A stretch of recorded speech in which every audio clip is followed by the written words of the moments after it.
Hello guys, welcome to all to my YouTube channel. तो आज हम पढ़ने वाले हैं क्लास 12 का बायोलॉजी का first chapter sexual reproduction in the flowering plant. Okay, तो ये हमारा लेक्चर नंबर 1 है। तो चलो पढ़ते हैं। ओके,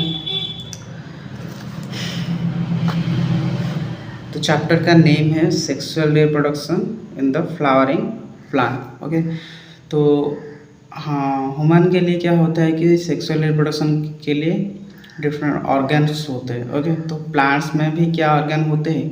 आपके मन में तो डाउट होगा कि यार ह्यूमन में होता है, बट प्लांट्स में क्या होता है? हाँ, प्लांट्स में भी है। प्लांट्स में जो फ्लावर होता है, ओके, वो उसकी रिप्रोडक्टिव ऑर्गन होता है। ओके, फ्लावर की मदद से सेक्सुअल रिप्रोडक्शन पॉसिबल हो सकता है प्लांट में। ओके, तो प्लांट क्या है? प्लांट की सेक्सुअल रिप्रोडक्टिव ऑर्गन फ्लावर्स होते हैं। ओके, तो चलो पढ़ते हैं कैसे होता है sexual reproduction in the flowers. Okay, तो तुम्हें पता होगा कि प्लांट किंगडम में हमें पढ़ा हुआ है, और जो हमारा होता है आल्जी, ब्रायोफाइटा, टेरिडोफाइटा, जिम्नोस्पर्म, एंजियोस्पर्म। तो एंजियोस्पर्म हम किसे कहते हैं? एंजियोस्पर्म हम फ्लावरिंग प्लांट को कहते हैं। ओके, जिनके पास फ्लावर पाए जाते हैं उन्हें एंजियोस्पर्म कहा जाता है। ओके, तो चलो डिस्कस करते हैं फ्लावर्स के बारे में।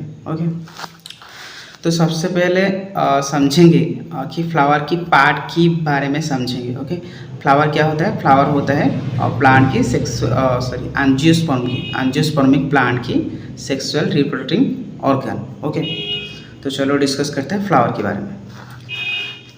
सबसे पहले हम देख लेंगे कि फ्लावर के क्या क्या पार्ट्स होते हैं। देखो, ये होता है पेडिसल। पेडिसल क्या होता है कि स्टॉक ऑफ द फ्लावर, जिसको हम पकड़ते हैं। ओके, फ्लावर की जिस पार्ट को हम पकड़ते हैं उसे कहा जाता है पेडिसल। ओके, पेडिसल के ऊपर एक बॉल्ज्ड पार्ट होता है, स्वेलेड टाइप का एक पार्ट होता है। ओके, फूला हुआ पार्ट, जिसे हम कहते हैं थैलामस। ओके, थैलामस से कुछ पार्ट्स निकलते हैं। ऐसे नीचे ग्रीन कलर का पार्ट होता है जिसे हम कहते हैं सेपल। ओके, सेपल के ऊपर जो कलर्ड पार्ट होता है उसे हम कहते हैं पेटल। ओके, सेपल के ऊपर पाए जाते हैं पेटल। ओके, जनरली एक फ्लावर विजिबल होता है, अट्रैक्टिव होता है, ये सब पेटल की वजह से ही होता है। ओके, उसके ऊपर जो पाए जाते हैं उसे कहा जाता है स्टैमेन। ओके, ये होता है male reproductive part of the flower. Okay, इसे कहा जाता है स्टैमेन, एंड स्टैमेन के ऊपर जो रहता है उसे कहा जाता है कार्पेल। ओके, तो ये होता है हमारा कार्पेल, ये होता है स्टैमेन, ये होता है पेटल, ये होता है सेपल, एंड ये है पेडिसल, एंड ये है थैलामस। समझ में आया क्या होता है? कि सबसे नीचे जो आता है जिसे हम पकड़ते हैं उसे कहा जाता है पेडिसल। पेडिसल के ऊपर जो बॉल्ज्ड पार्ट होता है उसे कहा जाता है थैलामस। उसके ऊपर जो ग्रीन कलर की पार्ट पाए जाते हैं नीचे उसे कहा जाता है सेपल। सेपल के ऊपर जो कलर्ड पार्ट होता है उसे कहा जाता है पेटल। पेटल के ऊपर पाया जाता है स्टैमेन। ओके, एंड जो सबसे बीच में जो रहता है उसे कहा जाता है कार्पेल। ओके, कार्पेल होता है female reproductive part of the flower, and stamen होता है male reproductive part of the flower. Okay, तो चलो डिस्कस करते हैं नेक्स्ट। तो collection of petal is called as the calyx, and collection of sepal is called as the corolla, and collection of stamen is called as the androecium, and collection of carpel is called as the gynoecium. Okay, जब बहुत सारे petals जुड़ के रहते हैं, okay, flower में हम जब देखेंगे तो एक ही पेटल नहीं पाया जाएगा। वहाँ पर क्या होगा कि एक से ज़्यादा बहुत सारे पेटल पाए जाते हैं। वो जो ग्रुप बना के रहते उस ग्रुप को कहा जाता है कैलिक्स। ओके, एंड उस तरह जो सेपल ग्रुप बना कर रहते उन्हें कहा जाता है करोला, एंड स्टैमेन जो ग्रुप बना कर रहते उन्हें कहा जाता है एंड्रोसियम, एंड कार्पेल जो ग्रुप बना कर रहता है उसे कहा जाता है गाइनोसियम। ओके, तो फ्लावर में एक ही नहीं रहेगा, एक से ज़्यादा रहेगा, तो सारे के सारे पार्ट्स को हम डिफरेंट नेम से जानते हैं। ओके, जो ये हमारा कैलिक्स एंड करोला होता है वो नॉन एसेंशियल होल्स होते हैं। होल्स मतलब उन्हें घेर के जो जो चीज़ रहता है उसे होल्स कहा जाता है। ओके, जो ये जो चारों है दिया गया है कैलिक्स, करोला, एंड्रोसियम, गाइनोसियम, उसे होल्स कहते हैं। ओके, तो ये जो होल्स है वो दो तरह का है, एक एसेंशियल होल एंड और एक नॉन एसेंशियल होल। और नॉन एसेंशियल होल्स क्या होते हैं कि जो हम सेक्सुअल रिप्रोडक्शन में पार्टिसिपेट नहीं करते। प्लांट की जो सेक्सुअल रिप्रोडक्शन होता है वहाँ पर अगर वो पार्टिसिपेट नहीं करते हैं तो उसे कहा जाता है non essential holes. Example is the calyx and Corolla. Okay, and essential holes क्या होता है, जो सेक्सुअल रिप्रोडक्शन में पार्टिसिपेट करता है उन्हें कहा जाता है एसेंशियल होल्स। ओके, एग्जाम्पल है androecium and gynoecium. Okay, clear. तो हमने क्या क्या देखा कि फ्लावर जो होते हैं जिससे हम पकड़ते हैं, जो स्टॉक ऑफ द फ्लावर होता है उसे कहा जाता है पेडिसल। पेडिसल के ऊपर जो फूला हुआ पार्ट रहता है उसे कहा जाता है थैलामस। थैलामस के पास जो नीचे सबसे नीचे रहता है वो ग्रीन कलर का पार्ट होता है उसे कहा जाता है सेपल। एंड सेपल के ऊपर जो कलर्ड पार्ट होता है उसे कहा जाता है पेटल। एंड पेटल के ऊपर रहता है स्टामेन। एंड सबसे बीच जो रहता है वो होता है क्या, कार्पेल, और उसे पिस्टिल भी कहते हैं। ओके, याद रखते हैं। चलो देखते हैं नेक्स्ट पार्ट क्या है। तो अब हम डिस्कस करेंगे pre fertilization structures and the event. तो फ्लावर की फर्टिलाइजेशन से पहले कैसा दिखता है, फ्लावर फर्टिलाइजेशन से पहले कैसा दिखता है वो हम स्टडी करेंगे। ओके, जो फ्लावर की फॉर्मेशन होता है वो कैसे होता है। ओके, चलो डिस्कस करते हैं। सबसे पहले हमारे जो स्टेम होता है, स्टेम की एक अपेक्स रहता है। ओके, जो ऊपर रहता है सबसे पार्ट स्टेम की। ओके, ये जो ये वाला पार्ट होता है ये तो होता है स्टेम और इसे सूट भी कहा जाता है। इसकी जो ऊपर वाला पार्ट होता है उसे अपेक्स कहा जाता है। ओके, अपेक्स में कुछ डिवाइडिंग सेल्स होते हैं। ओके, जो डिवाइड करते रहते हैं उन्हें कहा जाता है सूट एपिकल मेरिस्टेम। बेसिकली जो स्टेम की ग्रोथ होते हैं वो सिर्फ सूट एपिकल मेरिस्टेम की मदद से होते हैं। ओके, सूट एपिकल मेरिस्टेम एक इम्पोर्टेंट रोल प्ले करता है उसकी स्टेम की ग्रोथ के लिए। ओके, तो वहाँ पर कुछ डिवाइडिंग सेल पाए जाते हैं जिन्हें हमें कहते हैं सूट एपिकल मेरिस्टेम। ओके, तो सूट एपिकल मेरिस्टेम से कुछ जब सूट एपिकल मेरिस्टेम ही फ्लावर में कन्वर्ट होगा बाद में। ओके, ये जो सूट एपिकल मेरिस्टेम होता है वहाँ पर क्या कुछ स्ट्रक्चरल एंड हार्मोनल चेंजेस होंगे, उसके बाद वो फ्लावर में कन्वर्ट होगा। तो चलो देखते हैं कैसे कन्वर्ट होता है। ओके, जब वो सूट में लीफ का फॉर्मेशन होता है तो लीफ से एक हार्मोन निकलता है जिसका नाम है फ्लोरिजन। ओके, ये जो फ्लोरिजन होता है ये क्या करता है कि फ्लावर से निकलकर, यहाँ से फ्लावर से निकलकर ये सूट एपिकल मेरिस्टेम के पास पहुँचता है। ओके, सूट एपिकल मेरिस्टेम के पास पहुँचने के बाद ये जो सूट एपिकल मेरिस्टेम होता है बाद में कन्वर्ट हो जाता है फ्लोरल मेरिस्टेम को, एंड फ्लोरल मेरिस्टेम बाद में कन्वर्ट हो जाता है फ्लावर को। ओके, तो फास्ट क्या होगा कि सूट एपिकल मेरिस्टेम होगा और वहाँ पर कुछ वहाँ पर कुछ लीव्स नहीं होगा।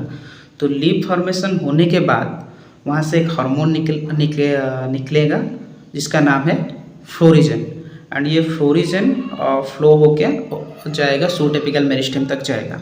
वहाँ पर ये जो सूट एपिकल मेरिस्टेम होंगे वो फ्लोरिजन जब आएगा वो कन्वर्ट हो जाएंगे फ्लोरल प्राइमोडिया को। ओके, तो florigen migrate from the leaf to the shoot apex. Okay, ये लीफ से निकलकर सूट अपेक्स तक जाएगा और उसके बाद ये जो सूट एपिकल मेरिस्टेम है वो चेंज हो जाएगा फ्लोरल मेरिस्टेम में। ओके, जिसे हम फ्लोरल प्राइमोडिया भी कहते हैं। ओके, ये जो फ्लोरल प्राइमोडिया होगा वो कुछ दिन के बाद फ्लावर में कन्वर्ट हो जाएगा। ओके, फ्लोरल प्राइमोडिया में कुछ चेंजेस आएगा, उसके बाद वो फ्लावर में कन्वर्ट हो जाएगा। ओके, तो चलो पढ़ते हैं हमारा सेकेंड फेज। इसमें क्या लिखा है,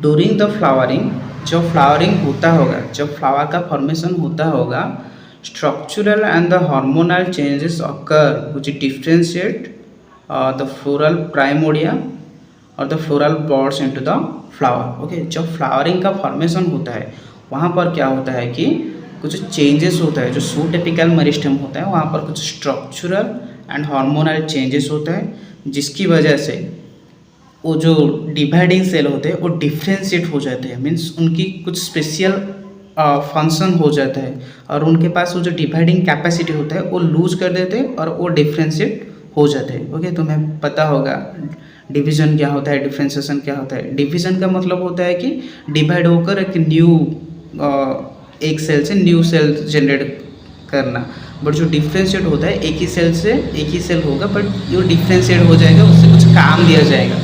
ओके, वो कुछ फंक्शन में इन्वॉल्व हो जाएगा तो उसे कहेंगे कि ये डिफ्रेंशिएट हो गया। ओके, चलो अब डिस्कस करने वाले हैं stamen, microsporangium and the pollen grain. तो अब पढ़ेंगे और जो मेल रिप्रोडक्टिव पार्ट होता है फ्लावर का उसे कहा जाता है स्टैमेन। ओके, ये जो स्टैमेन में कुछ पार्ट्स होते हैं जैसे कि माइक्रोस्पोरेंजियम, उसके बारे में पढ़ेंगे, एंड माइक्रोस्पोरेंजियम के अंदर पोलन ग्रेन रहता है उसके बारे में पढ़ेंगे। ओके, तो चलो, तो हमने देखा कि पेडिसेल के ऊपर क्या रहता है, थैलामस रहता है, थैलामस के ऊपर रहता है हमारा स्टैमेन। ओके, ये जो स्टैमेन होता है वहाँ पर क्या होता है, ये दो पार्ट को लेकर बनता है, एक ही को कहा जाता है आंथर एंड और एक को कहा जाता है फिलामेंट। ओके, तो देखो ये है हमारा स्टैमेन। ओके, ये जो ऊपर वाला पार्ट होता है, ओके, ये जो टर्मिनल वाला पार्ट होता है उसे कहा जाता है आंथर, एंड ये जो long slender and thin part होता है इसे कहा जाता है फिलामेंट। ओके, स्टैमेन की दो पार्ट होते हैं, एक ही को कहा जाता है जो टर्मिनल पार्ट होता है उसे कहा जाता है आंथर, एंड जो long slender and thin like structure होता है उसे कहा जाता है फिलामेंट। ओके, ये जो स्टैमेन होता है उसकी दो पार्ट रहते हैं। ये जो प्रोक्सिमल पार्ट होता है, प्रोक्सिमल पार्ट का मीन्स जो थैलामस से अटैच होता है उसे कहा जाता है प्रोक्सिमल पार्ट, एंड जो सबसे ज़्यादा जो पास रहता है, थैलामस के पास रहता है स्टैमेन की, उसे कहा जाता है प्रोक्सिमल पार्ट। ओके, ये थैलामस से अटैच होता है, एंड जो थैलामस से दूर रहता है, ओके, जो पार्ट स्टैमेन की जो पार्ट थैलामस से दूर रहता है उसे टर्मिनल पार्ट कहा जाता है, एंड उसे आंथर कहा जाता है। ओके, जो टर्मिनल होता है उसे आंथर कहा जाता है। ओके, तो यहाँ पर लिखा गया है जो पास रहता है उसे प्रोक्सिमल पार्ट कहा जाता है, एंड जो दूर रहता है उसे डिस्टल पार्ट कहा जाता है। ओके, तो चलो देखते हैं स्टैमेन क्या होता है। स्टैमेन के पास दो पार्ट रहता है, एक होता है आंथर एंड और एक होता है फिलामेंट। ओके, फिलामेंट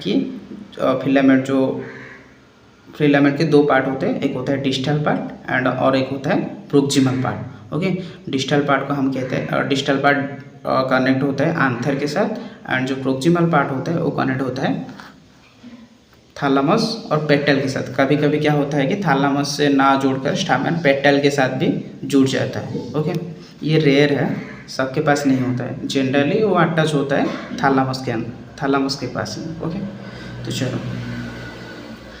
यहाँ पर एक नोट पॉइंट है, क्या लिखा गया है, number and the length of the stamen vary in the different plant. Okay, ये जो प्लांट्स होते हैं, प्लांट्स में जो फ्लावर्स होते हैं, सब फ्लावर्स में सेम टाइप का स्टैमेन नहीं मिलेगा, एंड सेम नंबर का स्टैमेन भी एक ही प्लांट में अगर होगा तो काउंट करेंगे तो एक फ्लावर में ज़्यादा होगा, एक फ्लावर में कम होगा, तो ऐसे वैरी करता रहता है। तो हम नहीं कह सकते कि हर एक प्लांट की स्टैमेन की जो साइज होता है वो सेम है एंड उसकी जो नंबर होता है वो सेम है, ये हम नहीं कह सकते। ओके, ये वेरी करता है। ओके, डिफरेंट प्लांट्स में।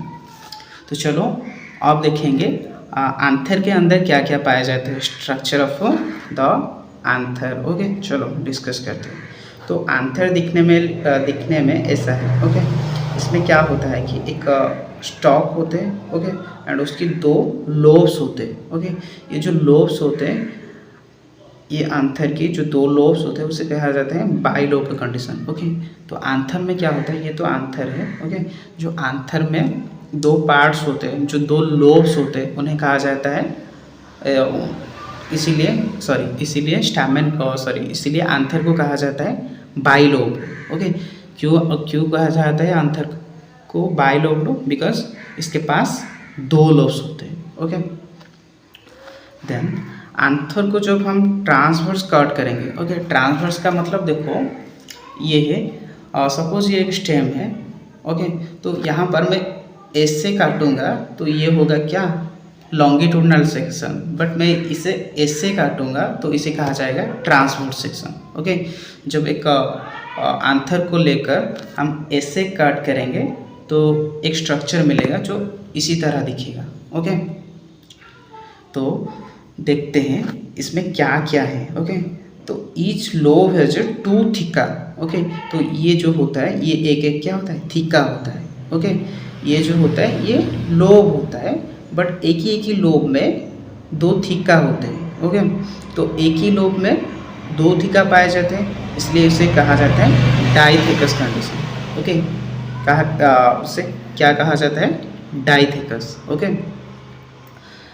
तो आंथर को बाइलोब्ड क्यों कहा जाता है, बिकॉज उसके पास 2 लोब होता है। और डाइथेकस क्यों कहा जाता है, बिकॉज एक ही लोब के पास 2 थिका पाए जाते हैं, इसलिए उस कंडीशन को डाइथेकस कंडीशन कहा जाता है। ओके, ये जो कट करने के बाद ये जो ट्रांसवर्स सेक्शन है इसके बीच में एक पार्ट पाया जाता है जिसे हम कहते हैं कनेक्टिव।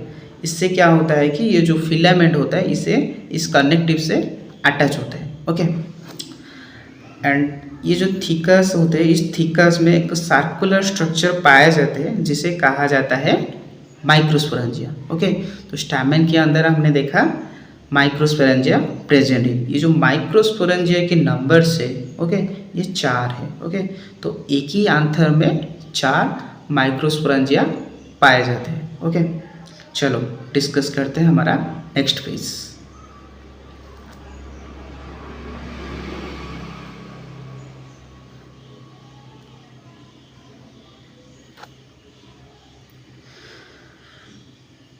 तो जो आंथर की ट्रांसवर्स सेक्शन होता है, ओके, उससे ये पढ़ने में बहुत मदद करता है। ओके, लॉन्गिट्यूडनली सेक्शन हम अगर लेंगे तो वहाँ पर क्या होगा कि उसकी हर एक पार्ट को हम देख नहीं पाएंगे और उसे समझना आसान नहीं होगा। तो ये जो ट्रांसवर्स सेक्शन होता है ये बेस्ट स्टडी करने के लिए होता है। ओके, चलो ये जो ईच लोब होता है तो हमने पढ़ा है कि एक ही लोब में कितना थीका पाए जाते हैं, 2 थीका। ओके, इसलिए इस जो कंडीशन को हम कहते हैं डाइथेकस कंडीशन। एंड एक ही लोब में 2 माइक्रोस्पोरेंजिया प्रेजेंट होता है, तो पूरा प्लांट में 4 माइक्रोस्पोरेंजिया प्रेजेंट होते हैं, इसलिए कहा जाता है टेट्रास्पोरेंजिएट। ओके, तो जो 2 लोब्स होते हैं उनमें 4 माइक्रोस्पोरेंजिया पाए जाते हैं, इसलिए उसे कहा जाता है टेट्रास्पोरेंजिएट कंडीशन। ओके, तो अब देखा आंथर क्या होता है, आंथर होता है बाइलोब्ड, डाइथेकस, टेट्रास्पोरेंजिएट एंड टेट्रागोनल भी इसे कहते हैं, बिकॉज उसके पास 4 माइक्रोस्पोरेंजिया पाए जाते हैं। ओके, एंड ये जो माइक्रोस्पोरेंजिया होता है वो सर्कुलर होता है। Okay, both theca in one lobe separated by the longitudinal groove. Okay, कुछ लॉन्गिट्यूडनल ग्रूव होता है जिसने ये जो थीकस होते हैं उन्हें सेपरेट करता है। ओके, डेहिसेंस ऑफ आंथर, डेहिसेंस का मतलब होता है कि ब्रेकिंग ऑफ आंथर। आंथर जब ब्रेक होता है, ओके, ये लॉन्गिट्यूडनल साइड से ही ब्रेक होता है। ओके, चलो देखते हैं, यहाँ पर एक नोट पॉइंट है, क्या है, एपीपेटलस। स्टैमेन जब पेटल को अटैच होगा उस कंडीशन को हम कहेंगे एपीपेटलस। ओके, यहाँ पर एक एग्जाम्पल है, सोलेनासी फैमिली में एपीपेटलस कंडीशन पाए जाते हैं। ओके, चलो देखते हैं स्ट्रक्चर ऑफ द माइक्रोस्पोरेंजियम। तो माइक्रोस्पोरेंजियम तो हमने देखा कि ये जो आंथर होता है, आंथर में 2 लोब होता है और 2 लोब में कुछ थीकस होते हैं, इन थीकस में माइक्रोस्पोरेंजियम पाए जाते हैं। ओके, तो चलो अभी डिस्कस करेंगे माइक्रोस्पोरेंजियम की कुछ स्ट्रक्चर के बारे में। ओके, तो इसके पास 4 कवरिंग रहते हैं, जो सबसे बाहर वाला कवरिंग होता है, ओके, उसकी जो आउटर लेयर होते हैं, ओके, ये सिंगल लेयर होता है, एक ही लेयर को लेकर बनता है, जिसे कहते हैं हम एपिडर्मिस। ओके, एपिडर्मिस के अंदर जो आता है उसे कहा जाता है एंडोथेसियम। ओके, ये एक ही लेयर को लेकर बनता है। एंड उसके अंदर जो आता है वो होता है मिडिल लेयर। ओके, ये 1 से 3 लेयर हो सकता है। ओके, एंड जो टैपेटम होता है सबसे इनर वाला part, inner most layer, okay, ये भी सिंगल लेयर का होता है। ओके, तो ये देखो, ये जो होता है ये होता है लॉन्गिट्यूडनल ग्रूव्स। ओके, तो ये जो सबसे बाहर रहता है वो एपिडर्मिस, एंड सेकेंड लेयर होता है एंडोथेसियम, थर्ड लेयर होता है मिडिल लेयर, एंड जो सबसे अंदर रहता है उसे कहा जाता है टैपेटम। ओके, तो यहाँ के अंदर कुछ और टिश्यूज पाए जाते हैं, उसके बारे में हम बाद में डिस्कस करेंगे। ओके, तो चलो नेक्स्ट पेज को हमारा डिस्कस करते हैं। तो हमने देखा कि उसकी जो बाहर जो लेयर होता है उसे कहा जाता है एपिडर्मिस, उसके अंदर जो लेयर होता है उसे कहा जाता है एंडोथेसियम, उसके अंदर मिडिल लेयर, उसके अंदर टैपेटम। तो ये जो स्ट्रक्चर होता है ये माइक्रोस्पोरेंजियम का स्ट्रक्चर होता है। उनके बीच कुछ सेल्स पाए जाते हैं। Okay, homogeneous mass of the cells, ये जो सेल्स होता है वो दिखने में सेम है, और उसकी साइज जो होता है हर एक सेल की सेम होता है। ओके, तो homogeneous mass of the cells present in the 4 microsporangia called as the sporogenous tissue. Okay, ये जो माइक्रोस्पोरेंजिया के अंदर जो टिश्यूज पाए जाते हैं उन्हें कहा जाता है स्पोरोजेनियस टिश्यू। ओके, ये जो स्पोरोजेनियस टिश्यू होता है वो सिमिलर सेल को लेकर बनता है। ओके, स्पोरोजेनियस टिश्यू, इनकी जो फ्लूइडी कंडीशन होता है वो डिप्लॉयड होता है। ओके, एंड ये जो स्पोरोजेनियस टिश्यू होता है वही माइक्रोस्पोर मदर सेल या पोलन मदर सेल में कन्वर्ट होता है बाद में। ओके, तो microspore mother cell and pollen mother cell, इसके बारे में हम बाद में स्टडी करेंगे। तुम सिर्फ इतना याद रखो कि जो स्पोरोजेनियस टिश्यू होता है वो स्पोरोजेनियस टिश्यू क्या करता है कि एमएमसी या पीएमसी, माइक्रोस्पोर मदर सेल या पोलन मदर सेल में कन्वर्ट होता है। ओके, चलो तो रिवाइज कर लेते हैं। ओके, तो क्या क्या हमने पढ़ा इस लेक्चर में? हमने पढ़ा कि फ्लावर पढ़ा। फ्लावर क्या होता है? रिप्रोडक्टिव पार्ट होता है एंजियोस्पर्म का। उसके बाद हम फ्लावर के पार्ट के बारे में पढ़ा। एक होता है पेडिसेल, उसके बाद थैलामस, उसके बाद एंड्रोसियम, उसके बाद gynoecium. Okay, and calyx, Corolla. Okay, जो एंड्रोसियम होता है वो स्टैमेन को लेकर बनता है। जो गाइनोसियम होता है वो पिस्टिल या कार्पेल को लेकर बनता है। जो कैलिक्स होता है वो सेपल को लेकर बनता है। ये जो करोला होता है पेटल को लेकर बनता है। ओके, ये जो एंड्रोसियम एंड गाइनोसियम होते हैं ये एसेंशियल होल्स होते हैं, एंड ये जो कैलिक्स एंड करोला होता है ये नॉन एसेंशियल होल्स होते हैं। ओके, एंड उसके बाद हमने देखा कि प्री फर्टिलाइजेशन इवेंट के बारे में हम जो बात किया तो हमने वहाँ पर कहा कि सैम जो सूट एपिकल मेरिस्टेम होता है वो फ्लोरल प्राइमोडियम में कन्वर्ट होता है, उसके बाद वो फ्लावर में कन्वर्ट होता है। तो ये सब जो होता है क्यों? हार्मोनल चेंजेस के वजह से। कि हार्मोन जो सीक्रेट होता है फ्लोरिजन लीफ से सीक्रेट करता है वो सूट एपिकल मेरिस्टेम को फ्लावर में कन्वर्ट होने के लिए मदद करता है। ओके, तो उसके बाद हमने देखा कि एंड्रोसियम के स्ट्रक्चर के बारे में पढ़ा। तो एंड्रोसियम की जो यूनिट होता है वो स्टैमेन को लेकर बनता है, एंड स्टैमेन में 2 पार्ट पाए जाते हैं, आंथर एंड द फिलामेंट। ओके, जो सबसे लंबे वाला पार्ट होता है वो फिलामेंट होता है, एंड जो टर्मिनल पार्ट होता है उसे कहा जाता है आंथर। आंथर में 2 लोब पाए जाते हैं। ओके, एंड ईच लोब में एक ही लोब में 2 थीका होते हैं, इसलिए डाइथेकस कंडीशन कहा जाता है। 2 लोब पाए जाते हैं इसलिए बाइलोब्ड कंडीशन कहा जाता है। ओके, जो एक ही थीका होता है, एक ही थीका में एक ही माइक्रोस्पोरेंजियम पाए जाते हैं। ओके, 4 थीका में 4 माइक्रोस्पोरेंजियम मिलता है, एंड ये जो माइक्रोस्पोरेंजियम होते हैं वहाँ पर क्या होता है कि इसकी जो लेयरिंग होते हैं वो 4 लेयर को लेकर बनता है, और उसकी जो अंदर होता है कुछ होमोजीनियस सेल्स पाए जाते हैं जिन्हें हम स्पोरोजीनियस सेल्स कहते हैं। और जो स्पोरोजीनियस सेल्स को लेकर स्पोरोजीनियस टिश्यू बनता है। ओके, तो ये जो 4 लेयर होते हैं, जो सबसे बाहर लेयर होता है उसे एपिडर्मिस कहा जाता है। उसके अंदर आता है एंडोथेसियम, उसके अंदर आता है मिडिल लेयर, एंड सबसे अंदर जो आता है वो होता है टैपेटम। ओके, तो हमने पढ़ लिया, ये हमारा 4 पेजेस है, ये लेक्चर नंबर 1 है। उसके बाद हम लेक्चर नंबर 2 में पढ़ेंगे बाकी सारे चीज़, तो इसे अच्छे से पढ़ लेना। ओके, तो तो जब याद नहीं रहता है ना, बार बार पढ़ना, ओके। एंड कुछ टॉपिक अगर कनेक्ट नहीं होता तो ये जो रिवीजन वाला पार्ट है यहाँ पर देख लेना, क्लियर हो जाएगी, ओके। ये फ्लो चार्ट के फॉर्मेट में है, इसे देख लेना, क्लियर हो जाएगा, उसके बाद पढ़ना, ओके। चलो।